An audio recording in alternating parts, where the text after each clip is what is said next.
저희 방위 산업과 수출에 대해서 이야기를 나눠보도록 하죠. 두 번째 세션으로 이어가 보도록 하겠습니다. 앞서 영상에서도 만나보셨지만 지난해 우리나라는 방위 산업 수출액 170억 달러, 한화 23조 원을 달성했습니다. 올해 역시 이 수출액을 더 높은 목표로 잡고 많은 분들께서 또 노력을 하고 계신데요. 앞으로 우리 방위 산업이 이 수출을 더욱더 확대하기 위해서 어떤 방안들이 필요한지 또 어떤 과제가 있는지 함께 또 짚어보도록 하겠습니다. 자, 이번 세션을 함께 해주실 분들 역시 소개해드리죠. 좌장으로는 김경근 국방과학연구소 위성체계개발단 단장께서 진행을 이끌어 주시겠고요. 발표는 라팔 모드르제브스키 아이사이 CEO님, 그리고 주원호 현대중공업 특수선사업부 부사장님, 윤종호 한국항공우주산업 고정익 사업부문 부사장님, 그리고 최병길 기아 특수글로벌 영업실 상무님께서 함께 해주시겠습니다. 한 가지 말씀을 드리자면 라팔 모드르제브스키 아이사이 CEO님께서는 온라인을 통해서 참석을 해주시겠는데요. 오늘 사정으로 인해서 발표만 진행을 하시고 또 질의응답은 참석이 어렵다는 점 너른 양해 부탁을 드리겠습니다. 자, 그럼 준비가 모두 끝난 것 같은데요. 단상으로는 함께 해주실 분들을 모셔보도록 하겠습니다. 오늘 함께 해주실 좌장님 그리고 연사님들을 단상으로 모시겠습니다. 여러분 환영해 주시기 바랍니다.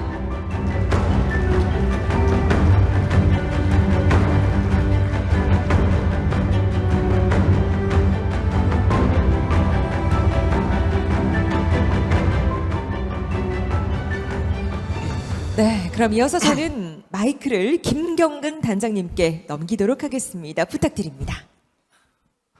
예, 안녕하십니까. 그 방위사업과 수출 세션을 맡은 국방과학연구소 위성체계단장 김경근입니다. 이번 세션의 진행에 대해서 잠깐 말씀드리겠습니다. 이전 세션은 토론이 있었고 그렇게 해서 발표자분들이 연사분들을 발표하시고 또 지정 토론 해주셨는데 이번 세션은 별도 토론은 없고 연사분들 발표 위주로 쭉 진행을 하도록 하겠습니다. 그리고 아마 지금 시간이 제가 처음에 들은 거는 한 11시부터 시작해가지고 12시 10분까지 하고 이제 끝나는 거였는데 좀 시작이 늦어져서 근데 주최 측에서는 12시 10분 점심시간은 무조건 지켜달라 이렇게 말씀을 하셔가지고 저희는 아마 질문을 못 받게 될 가능성이 높습니다. 그래서 좀 그 양해를 먼저 좀 부탁드리고 진행을 하도록 하겠습니다. 우선 저희는 아까처럼 제가 다 소개한다기보다는 우선 저도 발표를 해야 되기 때문에 단상에 나가서 각자가 소개를 하시고 그다음 발표를 하고 그다음 진행하는 그런 순으로 하도록 하겠습니다. 예, 그렇게 그러면 저부터 시작을 해야 되니까 제가 가서 인사드리고 그렇게 하도록 하겠습니다.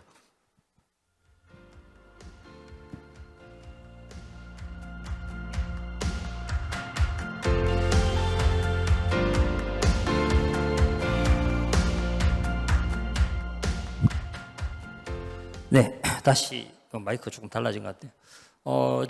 국방과학연구소 위성체계단장이다 보니 사실은 그 여러 가지 이제 방위 사업도 많고 수출도 많긴 하지만 그 우주 방산에 대한 이야기를 사실은 이게 구체적인 이야기는 아닙니다. 구체적인 이야기는 아니지만 우리가 이제 새롭게 어떻게 가야 될지를 좀 고민하는 영역에서 제가 자료를 한번 준비해 봤고 그동안 아마 다른 분들이 말씀하신 자료하고 조금 특성이 다를 거지만 좀 이해를 하고 한번 봐주시기 바랍니다.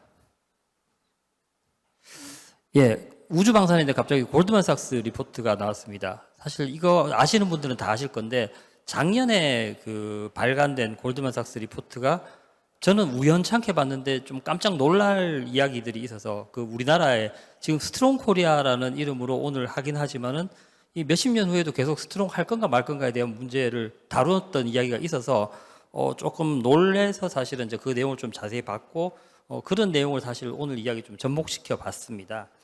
보시면은 그 2075년 그 더 패스트 2075로 돼 있으면서 2075년에 세계 경제 전망이 어떻게 될 건가를 그쪽의 관점에서 이제 쳐다보긴 했지만은 보시는 것처럼 결국 미국과 중국의 경제 순위가 바뀌고 일본이 또 내려가고 하는 그런 상황들 2075년이 되면은 저희가 사실 상상하지 못했던 그 인도는 한참 올라가 있고요. 인도네시아라든가 나이지리아 이런 쪽이 경제 규모가 커진다. 한국은 20위권 밖으로 빠진다는 이야기가 있습니다. 이제 그것 때문에 이제 이런 기사들이 있죠. 2075년 되면 한국 경제가 왜 이렇게 쭈그러들지? 이런 이야기들. 그리고 또 어떤 이야기들은 너무 인구론에 편향된 거 아니냐라는 말은 하지만 아까 처음에도 이야기했지만 저출산 문제나 이런 것들이 영향을 줄 수 있을 것이다라는 이야기를 하고 있습니다. 그러면서 이렇게 분석된 내용이 있어서 사실 이 내용을 가지고 저는 항상 보면 이제 우리나라 순위를 찾고 싶은 마음에 직접 한번 이렇게 엑셀로 정리를 해봤습니다. 봤더니만 이제 이 페이지가 보시면은 경제 성장률에 대한 이야기인데요. 지금 저희는 사실은 고성장을 했었죠. 지금까지 계속 하고 있고 아직까지는 괜찮지만 점점 떨어지면서 전체 지금 30몇 개국을 지금 대상으로 했는데 이 보고서에서는 이 보고서를 믿고 싶지는 않지만은 2060년, 70년 되면 성장률이 마이너스가 되는 상태까지로 이렇게 보이는 내용이 있습니다. 아마 뭐 여기 경제 전문가들도 있으시니까 다 아실 것 같은데 이런 상황이 진짜 올 것인가? 근데 모르겠습니다. 저희가 지금부터 50년 전에, 60년 전의 상황에서 지금 저희가 이만큼 온 게 사실 놀랄만 하듯이 이런 일이 생기지 않을 거라는 보장도 없지 않을까라는 생각이 듭니다. 그리고 두 번째는 이게 그 GDP입니다. GDP 순위가 지금 2020년에 저희가 지금 여기서 보는 국가에서는 한 10위권, 10위입니다. 10위 상당히 강국이죠. 예전에 비해서 워낙에 이제 국가 위상이 올라갔고 이제 그런 상태인데 저게 이제 아까처럼 그런 상황이 발생하면서 계속 좀 순위가 좀 떨어지는 상태가 되고 저 뒤에 가면은 저희가 생각지 못했던 인구가 많은 나라들이 GDP가 올라가는 그런 상황이 발생합니다. 그래도 그나마 다행인 건 뭐냐? 1인당 GDP를 봤을 때 당연하게 인구가 주니까 그리고 저 국가의 사이즈는 있기 때문에 이게 지금보다는 계속 올라가면서 2075년은 상당히 이제 조금 그 줄어들었지만은 그 개인은 부자가 되는 나라가 될 수 있다라는 가능성은 보이고는 있습니다. 근데 이제 저런 걸 봤을 때 저희가 오늘 사실은 방위사업과 수출에 대한 이야기가 그 언론에서 이런 이야기를 합니다. 1970년에 자주국방을 기치로 저희가 시작을 해서 50년이 지난 지금 2023년이잖아요. 50년 조금 더 지났는데 지금 이렇게 와서 전 세계 시장에서 그 무기 하나도 없던 나라가 지금 우리 무기를 이제 수출할 수 있는 그 정도의 능력이 생겨서 지금 50년을 왔습니다. 자, 지금부터 이제 75년이면 50년 후거든요. 근데 뭐 지금하고 지금 그 예전에 1970년과 지금은 다른 거는 맞지만 지금부터 또 50년을 생각했을 때 우리는 그러면 어떻게 갈 거냐에 대한 생각을 좀 할 수밖에 없지 않을까라는 생각으로 이제 이런 이야기를 꺼냈습니다.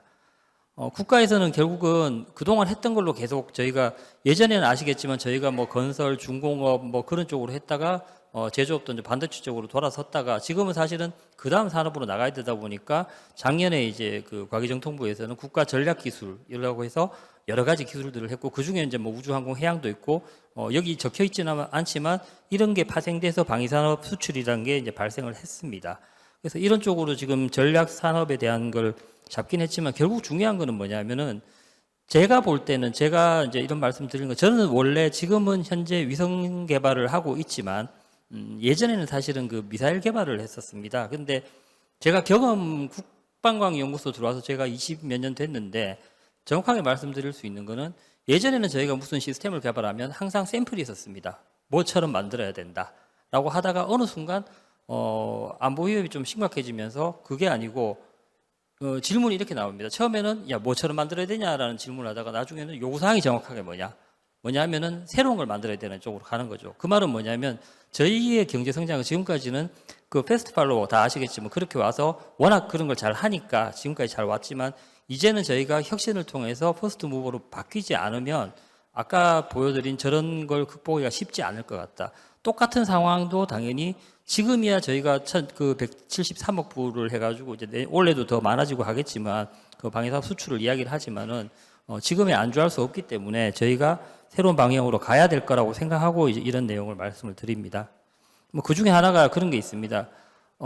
이 내용은 과학과 엔지니어링에 대한 내용인데 과학 같은 경우는 있는 현상을 파악하는 게 과학이지만 엔지니어링은 사실은 창조를 하는 거거든요. 창조를 한다는 거는 결국 이제 방위사업 같은 경우도 저희가 K9 전차, 뭐 K2 전차, K9 자주포, K2 전차 같은 것들이 전 세계의 가장 뛰어난 모델들을 따라와서 지금까지 왔지만 결국 카피는 아니지만 사실은 그렇게 왔지만 이제부터는 저희는 창조를 해야 되는 상황. 그러니까 창조를 해야 된다는 거는 여기 이제 위에 시스템 엔지니어링이 돼 있지만 저희가 아까 뭐 저기 앞에서 토론하실 때 뭐 미래도전 과제에 PDR, CDR이 필요하냐 이런 말씀도 하시긴 하셨지만 저희는 지금까지 시스템 개발하면서 그냥 그런 프로세스적인 어떤 저런 프로세스 그 공학 그 시스템 공학을 봤지만 진정한 시스템 공학은 새로운 아키텍처를 만드는 거라는 이야기가 있듯이 이제 저희의 사고방식은 결국은 새로운 걸로 가야 될 것 같다라는 생각을 좀 하고 있고 과연 새로운 것들에는 어떤 게 있을까라는 생각을 좀 했습니다. 이 다음 슬라이드는 뭐 말씀 안 해도 아시겠지만은 생각보다 빠른 북한의 그 지금 이런 무기체계 발전 속도 뭐 곧 위성을 쏠 것 같은 예상보다 훨씬 놀라운 속도로 가는 상황이다라는 말은 저희 안보에 대한 위협 수준이 상당히 높아지고 있다. 어떻게 보면 저희 방위사업과 수출이라는 말은 어떻게 보면 저희가 저희 방산 제품이 다른 나라보다 우수하다는 것은 그만큼 저희 위협이 좀 남다르기 때문에 생긴 문제입니다.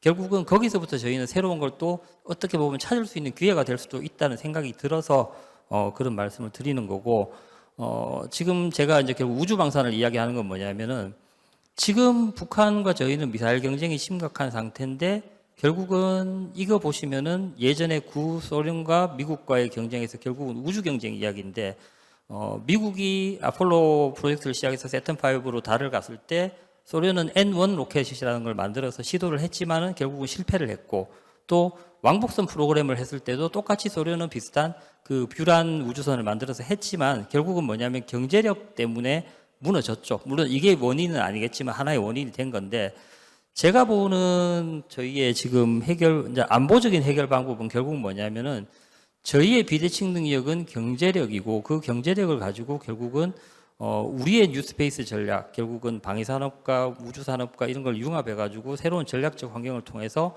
결국은 저희 현존 위협을 압도를 해야 되는 게 그 다음 솔루션이라고 보고 있습니다. 뭐 미사일만 가지고 계속 그렇게 할 수는 없고 아까 감시정찰 전략에 대한 뭐 중요성도 말씀을 하셨지만 이제 그런 부분이고 그리고 아까 첫 번째 세션에서 적외도 통신 이승군 말씀이 나왔는데 결국은 게임 체인저가 그런 게 될 수 있기 때문에 그 부분도 가야 될 것 같고 그리고 밑에 보시면 저희의 어떤 그 능력들을 이제 우주 쪽으로 확장을 시켜가지고 지금까지의 다른 영역으로 이제 저희가 좀 준비를 해야 될 것 같다라는 생각이 있어서 이런 슬라이드를 만들었고 우주 분야 같은 경우는 지금 좀 집중하고 있는 부분이 감시 정찰, 그 다음에 아까 적외도 통신 네트워크, 그 다음에 좀 새롭지만 도전적인 우주 기술들, 그 다음에 뭐 실용 그 우주 접근 능력 이런 걸 기반으로 해서 결국은 지금까지는 저희가 방산이란 것들이 예전 무기 체계에서 시작돼서 어떻게 보면은 약간의 모방과 그 다음에 저희의 특수성이 들어가서 만들어졌다면 지금부터는 이제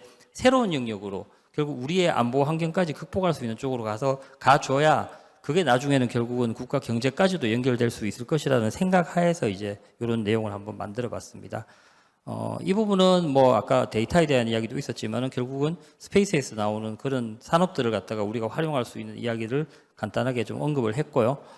요건 뭐 하나의 샘플입니다. 결국은 지금까지의 이제 우주 산업 같은 경우는 이제 해외에서 수입 위주가 좀 많았는데 결국은 우리 걸 가져가야 되는 부분들을 이제 좀 생각을 해서 사실은 뭐 우주 방산이라는 주제를 말씀을 드렸지만 결국은 우리의 물건을 만들어서 우리의 그 다음을 만들어 나가야 되겠다라는 그런 내용이고요.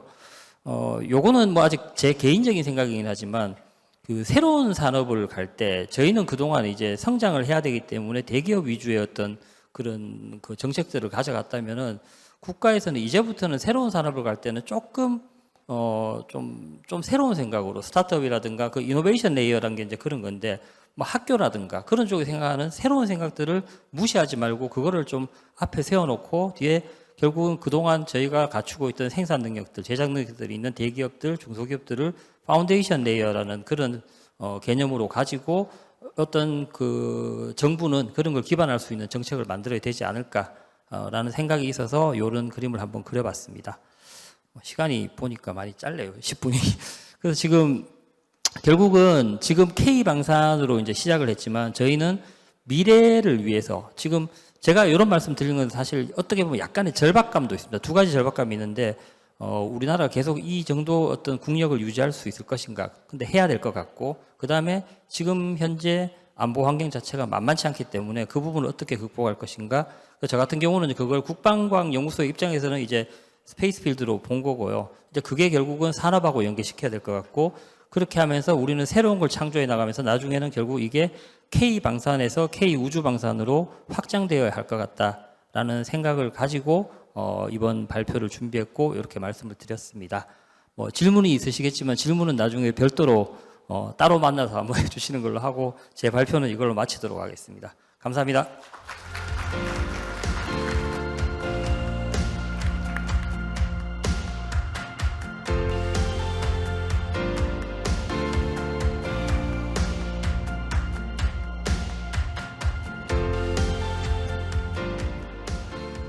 네, 제 발표는 맞죠? 이 마이크가 저기하고 여기하고 소리가 좀 다른 것 같은데 이쪽 마이크가 훨씬 편한 것 같습니다. 그 아이사이의 그 라팔 씨인데 제가 보이는지 모르겠지만 저는 작년에 그 헬싱키에 가서 한번 만난 적이 있습니다. 상당히 젊고 그 스마트하고 그 다음에 우선 말을 상당히 잘하고 그 괜찮은 생각을 가진 분이라서 오늘 지금 그 이 내용에 대한 발표에 상당히 좋은 이야기를 해주실 걸로 그렇게 생각합니다. 예, 반갑습니다. 발표 진행해 주시기 바랍니다.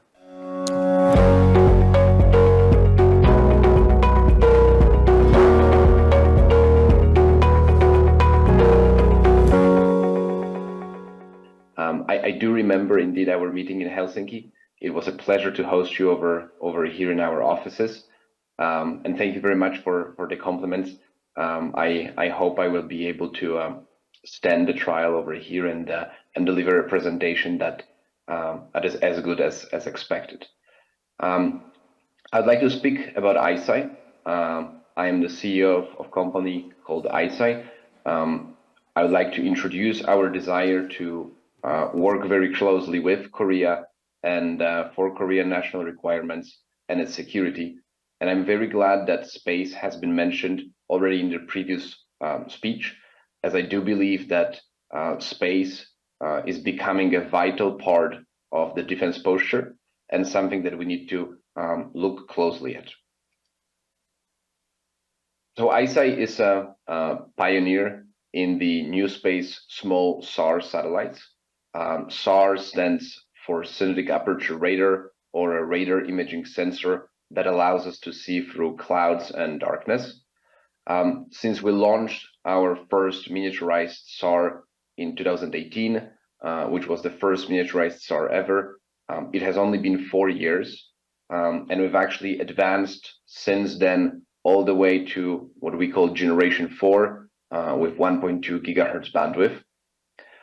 Those are some of the most advanced satellites in the world. So per this panel and per previous panel, I can relate to the fact that indeed the pace of innovation at ICEYE is very high, and we are very happy and proud of the speed with which we've been able to build both the new capabilities as well as launch new satellites. So in every year, from the historical perspective of those 4 years, ICEYE has made significant achievements. We have kept on developing new technologies.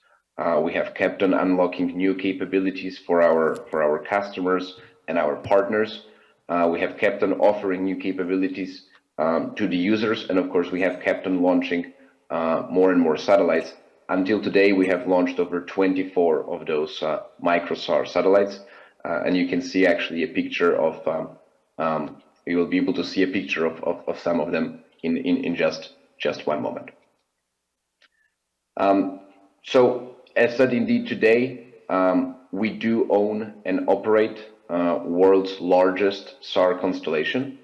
That SAR constellation allows us to revisit any place around the globe at about 2 to 3 hours revisit rate, which means every 2 hours we are able to see the same place and once again deliver the most up-to-date information about what's happening on the ground for the decision makers to make appropriate decisions. And I think there was a wonderful question in the previous panel about, since we are going to see the AI revolution, that's fantastic, but where is the data going to come from?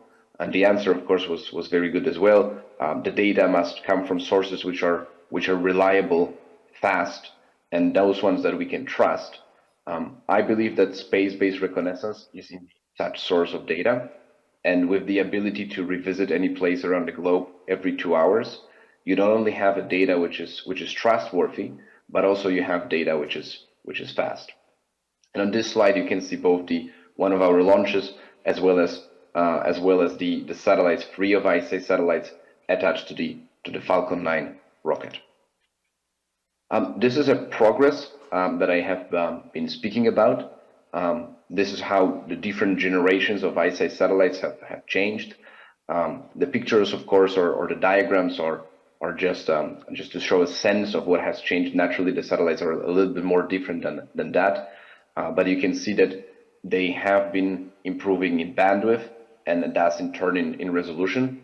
They have been getting a little bit larger, but the pace at which their capabilities have been improving is actually significantly faster than the pace at which we have been developing their size.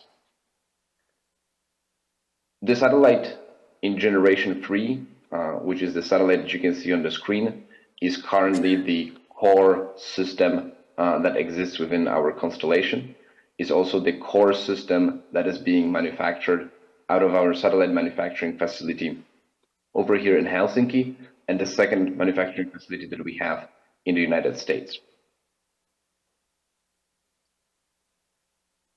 What I was saying the generation 3 satellite that is used in our constellation, it is quite capable because it uses what's called an active phased array capability as a main sensor.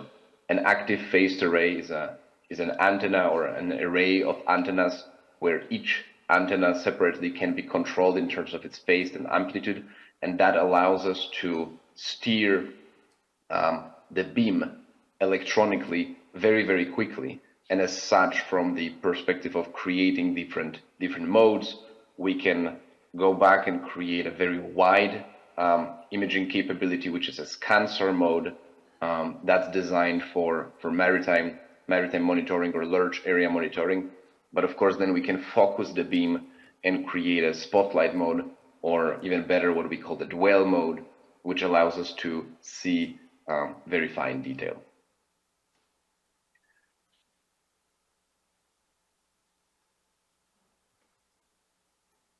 Just a few examples of our capabilities. So this is an example of a fine spot mode showing a vessel harbored in London at the Thames River.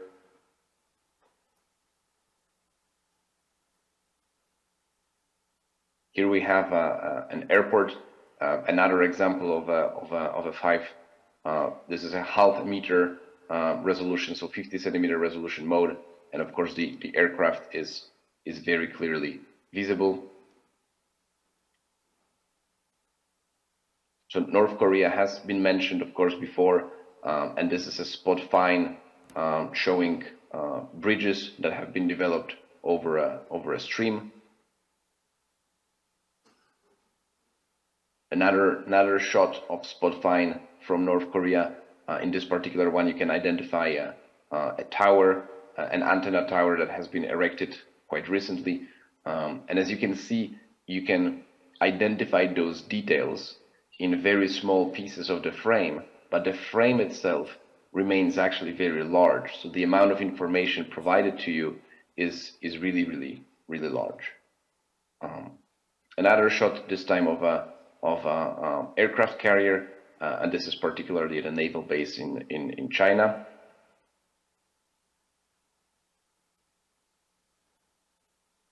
Same naval base that we have looked at just a moment ago, the frigates this time.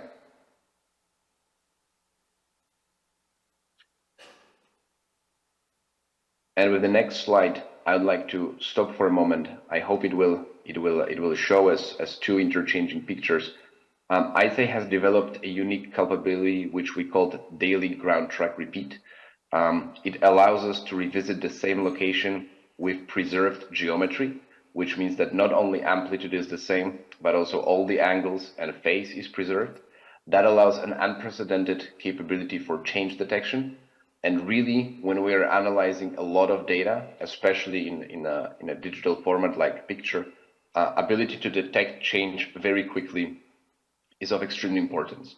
And so ICEYE's daily ground track repeat is a completely new service, which is an order of magnitude more capable than what was previously available. It's also worth to point out the scale of this cancer mode. Our largest imaging possibility is 100 kilometers in width and 500 kilometers in length. That can be achieved through a ScanSAR push broom mode. As you can see, we can cover virtually the entire coast of both North and South Korea at a single pass. And that results in an ability to detect all the vessels in that area.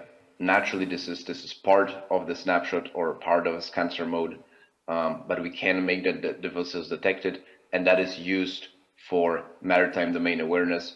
Once we place AIS data, so automatic identification for ships data on top of that, we can detect the legal vessels from the illegal vessels, or what's called the dark vessels can be detected away. The next very exciting capability from the dwell perspective is to create the creation of motion videos from synthetic aperture radar. This is a capability that has been developed uniquely by ICEYE, and we are very proud of it. It allows you to identify objects that are moving much faster because they are significantly more visible out of the background.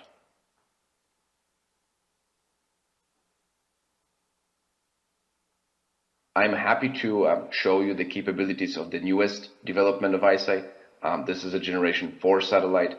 Here, worth pointing out that the bandwidth has been increased to 1.2 gigahertz. The power of the antenna has been increased as well as its size, which means that this satellite takes yet better pictures and it has a better coverage than the previous one that we have used. We're extremely excited about this new development. Of course, we keep on making sure that we keep on developing new capabilities. This one is about to become available very soon. ICEYE is what we would call a highly vertically integrated company from the technology perspective. We offer and possess capabilities anywhere from satellite design, satellite manufacturing, launch, capabilities of manufacturing and maintaining a constellation. So all the software related to maintaining, for instance, orbital position, then processing of the imagery, and what's called an additive processing or solutions development, where we use the space-based data that we have collected in order to deliver more valuable information to users. And flood monitoring is our most advanced product in that area.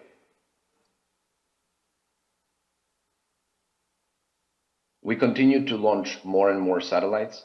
As of 2023, we're planning to launch 14 additional satellites, and our factory aims to keep on increasing its size year on year. We have the largest constellation today, and our intention is to keep on growing this constellation as fast as possible. And this is all possible to manufacture at this rate because we have a fully dedicated in-house controlled manufacturing facility. These are some of the pictures from that facility. We have one production line in Europe and one in the United States. From the product offering perspective, an existence of such a production line means a completely new time paradigm. That means that a customer that wants to have a satellite can receive one of a production line rather than has to wait for a whole new program to be developed from the beginning.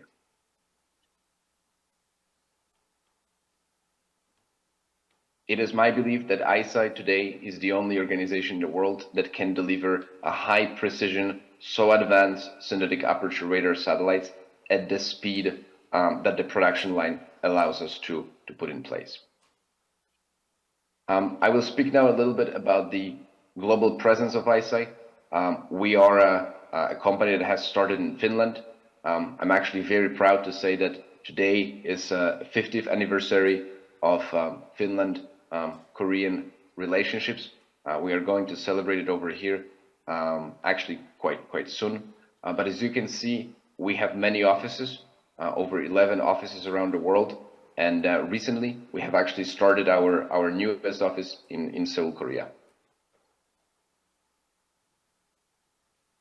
To give you a sense, in 2020, ICEYE has established an office similar to the one in Seoul, Korea, in the United States, in Irvine, California. Today, that office is 50 people, and it has full capabilities to manufacture satellites independently over there in Irvine, and those satellites are delivered to the United States government. I'm happy to say, and we are very proud of the fact that we've become a trusted partner for defense and intelligence community in the United States. We're closely working with National Reconnaissance Office, National Geospatial Agency. We're providing them SAR imagery over the regions of interest. As lately in April, I'm very proud that we have been added to NASA. We are now part of their commercial smallsat data acquisition program. Naturally, we work also outside of the United States. ICEYE is an international company. We are also very proud to be a trusted defense partner, including both the governments of Ukraine as well as BAE Systems. The situation in Ukraine, obviously terrible, but it has been an excellent example of the capabilities that synthetic aperture radar can provide.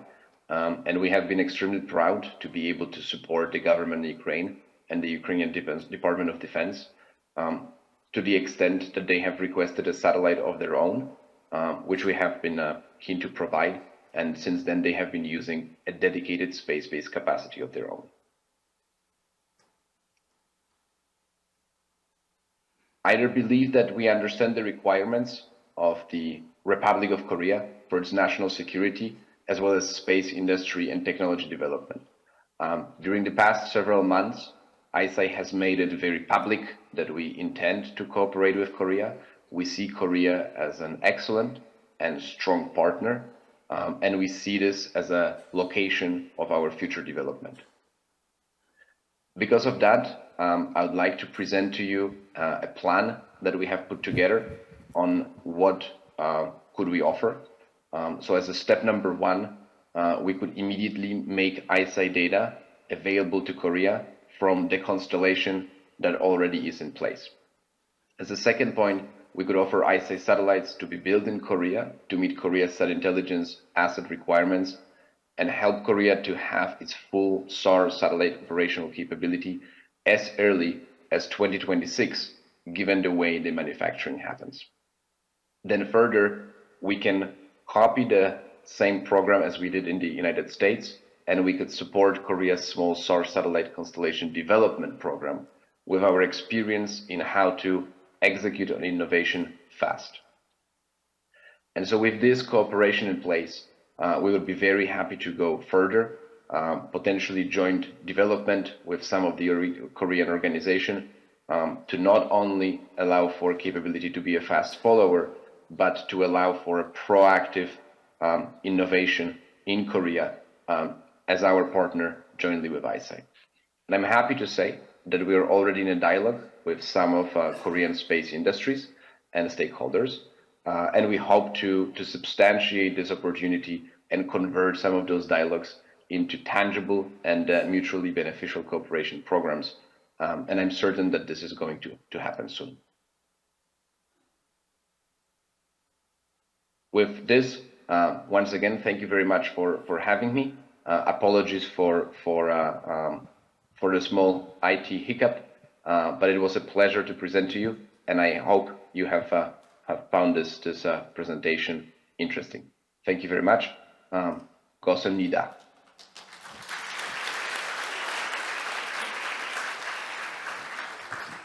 국제 협력 그에 대해서, 그러니까 위성 기술과 국제 협력에 대해서 좋은 말씀을 해주신 그 라팔 씨에게 다시 한번 박수 부탁드리겠습니다. 미스터 라팔, 조만간에 다시 뵙겠습니다. 네, 마지막으로는 그 최병길 기아 특수 글로벌 영업실 상무님께서 그 전투 차량 그 수출에 대해서 발표를 드리겠습니다. 큰 박수 부탁드리겠습니다.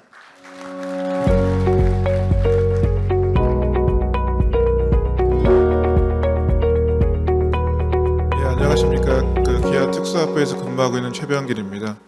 금일 저는 한국의 방위산업 특성과 군용 차량 해외 진출 전략에 대해서 말씀드리겠습니다. 한국의 방위사업 특성 그리고 기아의 미래 전략까지 해서 말씀드리겠습니다. 한국의 방위산업 특성입니다. 여기 오늘 포럼에 참석하신 분들은 대부분 방위사업의 많은 부분들을 알고 계시기 때문에 제가 중요한 부분을 말씀드리고 진행하도록 하겠습니다. 저희 같은 경우는 방산물자라고 하는 것이 일반 물자와 그 다음에 이제 방산물자 이게 두 가지로 구분이 되어 있습니다. 그래서 군용 차량은 저희가 현재 연구개발 사업을 통해서 저희가 보급을 하고 있고요. 승용차나 일반 차량들은 이제 구매 사업을 통해서 군에 보급을 하고 있습니다. 연구개발 프로세스는 개발 기간이 6년에서 8년 이상 좀 장기가 소요가 되고 그리고 운영하는 기간도 10년에서 20년 좀 장기가 운영이 되고 있습니다. 그래서 최근에는 이런 연구개발 사업 기간이 좀 과다가 소요되기 때문에 4차 산업 중심으로 해서는 신속 획득 사업을 사업 제도를 만드셔서 운영 중에 있습니다. 저희 한국 같은 경우는 한반도에 상당히 기후 조건이 굉장히 좀 봄, 여름, 가을, 겨울 4계절이 있고요. 그리고 또 휴전 상황이라고 하는 특수한 부분, 그리고 저희 국토 면적의 77.5%가 지금 산악 지형으로 되어 있기 때문에 이 군용 차량을 비롯한 기동 장비들은 상당히 고기동의 고내구성을 요구를 하고 있습니다. 또한 이제 장시간 운영하다 보니까 이제 군에서는 저희 쪽에 오해를 좀 하고 계신 부분도 있는데 왜 이렇게 신모델이 안 나오냐. 근데 저희 현재 군에 운영하고 있는 차량들이 대부분이 10년에서 15년 사이 연식을 갖고 있는 굉장히 좀 노후가 됐습니다. 이건 다 아시겠지만 배치하는 데까지 걸리는 시간이 있기 때문에 모델 체인지가 저희가 민수 대비 2, 3세대 정도는 지금 현재 뒤쳐져 있습니다. 저희 특수사업 현황 간략하게 말씀드리겠습니다. 저희 특수사업부는 현재 기아의 저희 사장님 밑에 직속 조직으로 되어 있고요. 많은 분들이 기아에서 K5, EV9 이런 승용차만 생산하시는 줄 알고 계시는데 저희가 1973년부터 방위산업을 시작을 했고 저희가 지금 군용 차량 전문 연구소도 보유하고 있고 저희 승용 공장과 달리 군용차만 전문적으로 생산하는 공장을 전라남도 강주에 지금 보유하고 있습니다. 현재 라인업은 1과 4분의 1톤, 2톤 반, 그 다음에 5톤, 그 다음에 소형 전술차, 여기까지는 저희가 이미 양산을 하고 군에 보급을 하고 있고요. 현재 구형 2와 2분의 1톤 5톤 차를 대체하기 위한 후속차 사업을 진행하고 있고요. 그리고 지금 작년에 한국군 최초로 수소동력 경전술 차량을 저희가 개발을 진행하고 있고 5톤 수소차, 그리고 수소발전기 등도 개발을 진행하고 있습니다. 현재 저희가 1973년 방위사업 업체를 지정한 이후에 내수는 12만 3천 대 정도, 글로벌로는 2만 3천 대 정도의 차량을 지금 판매하고 있고 글로벌 38개국에 저희 판매 네트워크가 있습니다. 저희 해외 진출 전략에 대해서 말씀드리겠습니다. 지금 저희는 국방부 ROC에 의거해 가지고 차량을 개발하고 개발된 차량을 해외 수출을 진행하고 있습니다. 한국군 ROC는 현재 대부분이 밀스펙 그리고 나토 스펙 기준으로 되어 있습니다. 그리고 요 스펙 베이스 기준으로 해가지고 한국형 규격을 만들었는데 이것이 사실 글로벌 경쟁력의 원천이라고 저는 생각하고 있습니다. 근간에 K방산이 굉장히 흥행하고 있는데 그 배경도 저희가 규격을 만들고 오랫동안 관리해 왔기 때문에 그런 성과가 있다고 생각이 들고요. 그런데 노력해 주신 국관을 비롯한 많은 기관에 감사의 말씀 올립니다. 그러나 이제 수출 시장에 나가다 보면은 열대나 한대 이런 온도 조건이 좀 차이가 많이 나고 그 다음에 이제 교전하고 있는 국가 같은 경우는 상당히 높은 수준의 방어력을 그 다음에 저개발 국가 같은 경우는 심지어 기계식 차량을 좀 보급해달라는 이런 요청까지 있습니다. 그래서 이 수출 시장 요구 사항을 반영하기 위해서 저희는 다양한 파생 상품을 만들어서 군용 차량을 수출하고 있습니다. 저희가 이제 해외 진출 전략 중에 굉장히 중요하게 생각하는 부분입니다. 저희는 이제 저희 군용 차량 R&D 인프라를 갖고 있기 때문에 그것을 바탕으로 해가지고 해외의 국가에 있는 군과 정부와 공동 R&D를 진행하고 있습니다. 그래서 디자인 단계, 엔지니어링, 그 다음에 평가라든지 그다음에 이후에 양산까지 모든 R&D 프로세스를 같이 진행을 해서 그 국가에서 자신들의 독자 모델을 개발할 수 있도록 저희가 협조를 하고 있고, 저희는 거기에 관련된 제품들을 판매하면서 상생하는 구조로 수출을 진행 중에 있습니다. 지금 저희 한국 같은 경우도 뭐 3, 40년 전에 비롯해 본다고 하면 해외에서 무기를 도입을 하고 기술을 도입을 하고 현재 이렇게 발전을 하고 있는데요. 저희가 이거 뭐 저희 개인의 생각이지만 해외 저희가 방산 제품을 수출할 때 완제품만 판매한다 그러면 그것의 지속성에 약간 영향이 있을 것으로 생각하고 있습니다. 그렇기 때문에 공동 R&D, 현재 반드시 저희 장비를 생산할 수 있는 공장, 그 다음에 거기에 추가적으로 인력, 이렇게 하게 되면 그 저희 장비를 수입하는 국가의 고용 창출 효과도 있고, 그 다음에 일단 그 공장에 설치가 되면 그 공장을 운영을 해야 되기 때문에 후속적인 그 물량도 지속적으로 창출되는 장점이 있겠습니다. 그리고 이제 저희가 해외 자동차를 완제품으로 판매하지 않고 이제 저희가 부르는 건 이제 베어 샤시라 그래서요. 바디를 제외하고 주요 그 차량의 운전의 주요 기능을 하는 샤시 부위만 또 별도의 제품으로 만들어서 판매를 진행합니다. 이렇게 하는 이유는 뭐냐면 그 수입국에서 그 바디를 생산할 수 있는 기술을 가지고 있는 국가 같은 경우는 저희가 이제 엔진을 비롯한 샤시를 판매를 하고, 여기 그림에서 보시는 것처럼 뭐 자국 내에서 자신들의 모델을 만들게 되면 그 국가도 자기의 독자 모델을 갖게 되고, 저희 같은 경우는 지속적으로 샤시 판매할 수 있고, 그다음 바디에 대해서 샤시 부품이 상당히 고가이기 때문에 저희가 수출 매출에는 큰 영향이 없고, 그리고 상생할 수 있는 구조를 가져갈 수 있기 때문에 상당히 좀 많은 물량을 지금 저희가 하고 있고요. 이 소형 연소차 지금 군에 보급되어 있는데 요거의 베어 샤시 같은 경우도 1년에 2,000대 정도 해외에 지금 판매를 하고 있습니다. 그리고 그 이제 비즈니스 관점에서 저희가 수출을 진행할 때에 그 저희의 이제 파트너가 되는 그 수입국의 해당 기업이나 공기업이나 기관들이 있습니다. 근데 이 방산물자라고 하는 것이 굉장히 이제 연속성이 좀 떨어지는 비즈니스다 보니까 공장을 설립하고 인력을 다 배치를 했는데 1년에 뭐 50대, 100대 생산하고 또 쉬어야 되고, 그 다음에 이제 그렇게 그 일반 기업들이 운영하다 보면 사업의 포트폴리오가 안 되고 그냥 수익성도 상당히 어려운 경우가 있습니다. 그래서 저희는 그 한국군 같은 경우가 1년에 2,000여 대 정도 그 차량을 구입하고 있는데, 보통 군용 차량은 그 나라에 있는 군인의 숫자의 10분의 1 정도를 하게 되면 대략 숫자가 나옵니다. 그러면 그것을 수명직이 고려하면 그거 이제 1년에 생산량이 나오게 되는데요. 저희는 이제 군용 차량이 상당히 소량으로 생산되다 보니까 이런 비즈니스를 좀 보완하기 위해서 상용 파생 상품을 같이 이제 저희 파트너한테 제공을 해줘서 군용 사업을 통해서 국가에 기여를 하고, 상용 사업을 통해서 본인들의 비즈니스와 그다음에 기업의 이윤을 추구할 수 있도록 그렇게 지금 같이 사업을 진행하고 있습니다. 그리고 저희가 그 해외 진출할 때 가장 중점을 두는 부분이 총수명 주기 관점에서 유지 비용을 최소화할 수 있도록 IRS 패키지를 같이 공급하는 부분이 있습니다. 저희가 보통 해외 차량을 판매할 때 부품 같은 경우는 15년 정도를 계속 공급을 해주고 있습니다. 유럽에 있는 기업 같은 경우는 차량은 판매하는데 2, 3년만 지나면 수리부속 조달이 안 돼서 대부분 차량들이 많이 서 있습니다. 그래서 저희 한국군이 갖고 있는 강점 중에 하나가 IRS 체계이기 때문에 저희가 이 IRS 체계를 활용해서 해외에서 많은 큰 호응을 얻고 있고요. 저희는 또한 그 주기적으로 AS 그 클리닉을 실시를 해서 마케팅으로 지금 활용하고 있습니다. 그래서 뭐 소량을 저희가 판매한다고 하더라도 이 그림에 보시면 뭐 트루크메니스탄이나 뭐 말리 이런 데 같은 경우 찾아가서 저희가 직접 서비스 클리닉을 진행을 해서 저희 제품 판매하는 데 있어가지고 큰 효과를 좀 보고 있습니다. 저희의 미래 전략인데요. 요거는 저희 이제 신형 차량들은 일정 내에 개발을 해서 군에 보급하겠다는 그런 내용이고요.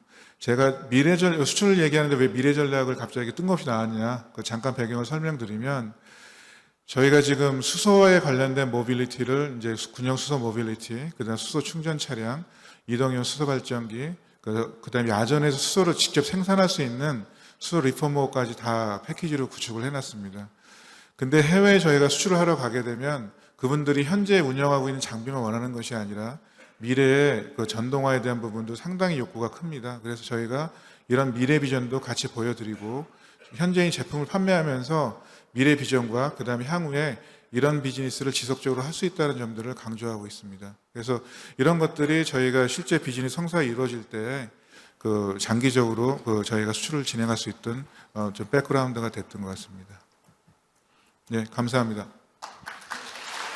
네, 그 군용 차량의 대명사가 험비가 아니고 기아가 될 수 있도록 좀 노력해 주시고 계신 그 최병길 상무님께 다시 한번 박수 부탁드리고요. 저희 연사분들께 큰 박수 부탁드리면서 이번 세션 마치도록 하겠습니다. 예.